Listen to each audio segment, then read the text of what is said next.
Admiral Dinesh K. Tripathi, Chief of Naval Staff, Dr.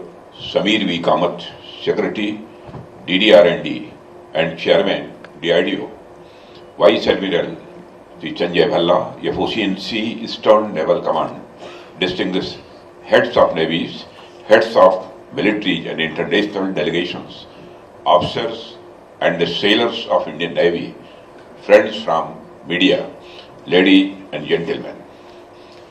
It is a privilege for me to present in the opening ceremony of exercise MILAN 2026 here at Visakhapatnam, the city of destiny and indeed the jewel of India's east coast. I extend a warm welcome to all the distinguished guests, especially our friends and partners from 74 countries, which is the largest ever participation in MILAN. Friends, I convey India's sincere appreciation for your enthusiastic participation in this significant maritime event. Ladies and gentlemen, yesterday at the International Fleet Review by the Honorable President of India, we witnessed a clear affirmation of goodwill, professionalism and a mutual respect among the world's navies. It was a powerful reminder that while our flags differ, we all speak the same maritime language, a shared commitment to keep the global commons safe, secure and stable. Ladies and gentlemen, exercise MILAN gives practical expression to that shared language. Today we carry forward that cohesive spirit and maritime momentum from ceremony to substance as we transition decisively into the operational aspect of maritime engagement through MILAN.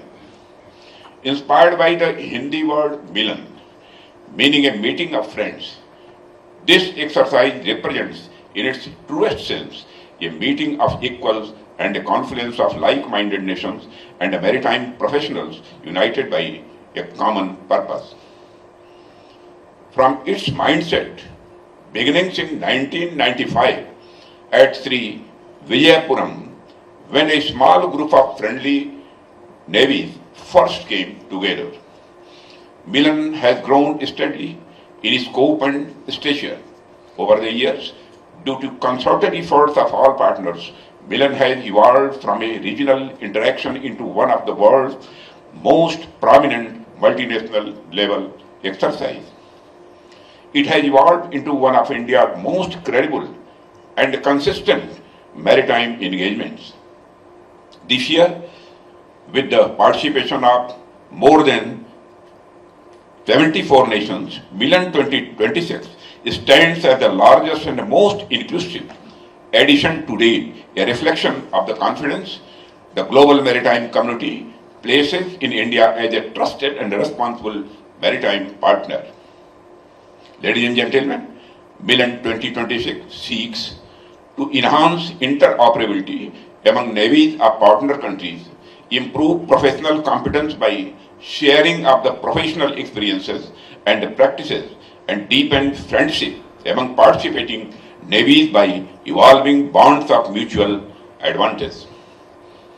Through joint exercises at sea, professional interactions during such meetings, and cultural exchanges, we reaffirm our commitment for establishing a lasting bond of friendship. We aspire to establish an equitable maritime order based on international rules and freedom of navigation in accordance with the international law. Ladies and gentlemen, as I address the magnificent gathering of the commanders and the senior naval leaders from across the globe, I would like to start by highlighting a few important issues facing contemporary geostrategic world. It is fashionable these days to say that as far as international peace and order is concerned, the contemporary technology-oriented defense preparedness is moving away from the naval domain. Ladies and gentlemen, the increase of naval power has historically been equated with the era of the mercantilism and colonialism. growth of capitalism was supported by gunboat diplomacy of seafaring nations. And when we analyze the age of colonialism, the naval power was the foremost symbol of the strength across the world. Nations with formidable and well-equipped navies not only dominated sea trade routes but also extended their influence over distant lands. During that era, Alfred Thier's sea power theory gained prominence, wherein he declared, "Who rules the sea rules the world." The equation was no doubt correct in context of 18th and 19th century power play. The second half of 20th century witnessed an explosion of technology in defense where lethality and efficiency in warfare enhanced manifold. This technological revolution led to an enormous assumption in certain quarters. That significance and role of naval power has somewhat reduced strategically. Friends, it is my firm belief that when almost 75% of the surface of our earth is covered with seas and oceans, the role of navies can never be downplayed. If at all, the role of navies in international peacemaking has only increased over time, and there are good reasons for that. One, there has been an exponential economic growth during the last few decades, leading to massive increase in international trade and transport. The busy economic sea channels are arteries of the international trade today. As the trade and the transport increase, the need of their protection enhances your role. Secondly, there has been an increase in contest for ownership of straits and the channels, sometimes causing threats of flare-up. This calls for increased naval watch. And third, increasing international attention to underwater resources, particularly rare earth minerals, are today adding a new dimension to this tension. The threat to the common good is much more today than ever in history. Ladies and gentlemen, next is the spread of terrorism across the world. There is a need to guard our waters from the nefarious terrorist activities which are spreading their influence across countries and the regions. Ladies and gentlemen, apart from the above, the challenges we face at sea today are much more complex and interconnected. Traditional threats coexist with emerging ones, and piracy, maritime terrorism, illegal fishing, trafficking, cyber vulnerabilities, and disruption to critical supply chains. Climate change is intensifying natural disasters, making humanitarian and disaster relief operations more frequent and more demanding. No single navy, however capable, can address these challenges alone. This is why cooperation among the navies is no longer an option, it is an imperative.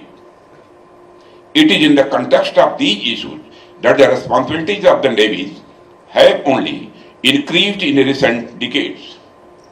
Ladies and gentlemen, all these distinctive responsibilities call upon the international community to join hands to manage the challenges harmoniously and act in the spirit of mutual respect and give and take.